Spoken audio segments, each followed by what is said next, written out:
Aaron Burnett Out Front, weeknights at 7, only on CNN.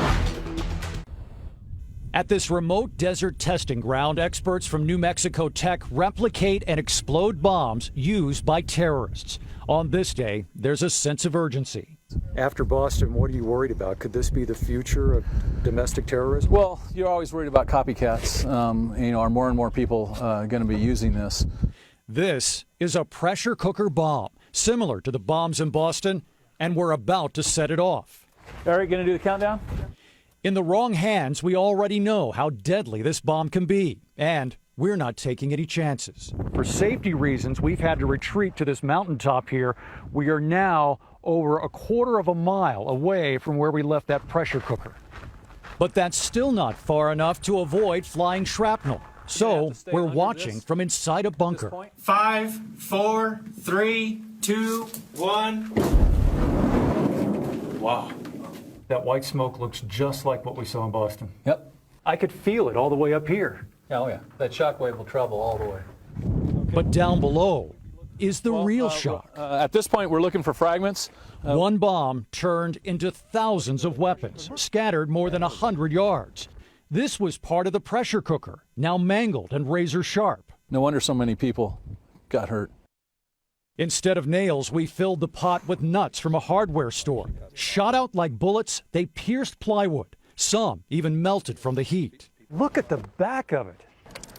How fast were these things moving when they went out of there? They can travel 1,000, 2,000 feet a second. A second? That's faster than sound. Right. They'll move faster than the speed of sound. These things will actually get in front of the shock wave and hit you before the pressure wave does. You're hit before you even hear it. That's right. Here's what the blast looks like using a high-speed camera. An intense ball of fire, less than 20 feet across. But watch the white rings on the desert floor. That's the shock wave.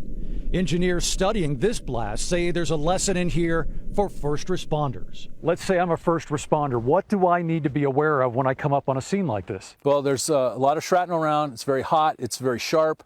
You could easily cut yourself. There could be unexploded ordnance, parts of the bomb that are still left over that didn't explode when it was supposed to explode. That could go off at any time. But for potential bystanders out of this demonstration, there are only words of caution. By the time you hear the boom, you could already be hit.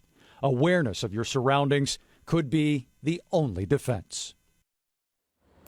David joins me now. David, that is just incredible to actually watch that and watch the shockwaves and that you felt it a quarter mile away. I mean, it just gives me a whole new appreciation for what people felt at such distance.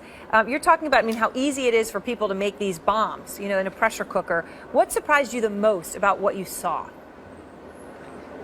Well, we commissioned the experts at New Mexico Tech to do this demonstration for us. What surprised me, less than $100 worth of material and access to the internet, and you can build one of these bombs. They're crude.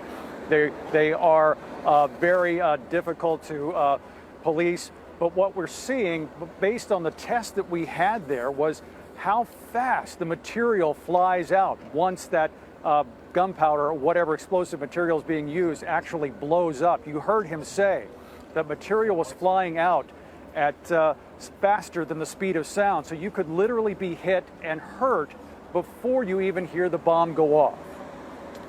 Wow, that is amazing. And then when you talk about them going faster than the speed of sound, when you, obviously you said they did this at your, you commissioned them to show this sort of an explosion so we could learn about what happened in Boston. But as you said, this is what they do for a living. They do these kinds of explosions to see what terrorists might do.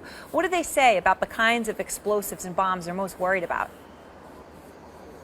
Well, in this case, what they were looking at with this pressure cooker bomb that they set off there, they were able to do this in a controlled setting so they could get a real idea of the physics behind it, to be able to look at the blast patterns and how to protect first responders when they first get out there on the scene, so they know what to look for in terms of residue, in terms of explosive material that may not have gone off. There's a lot of things that can still hurt them when they first get to the scene, other than the bomb itself that's just gone off.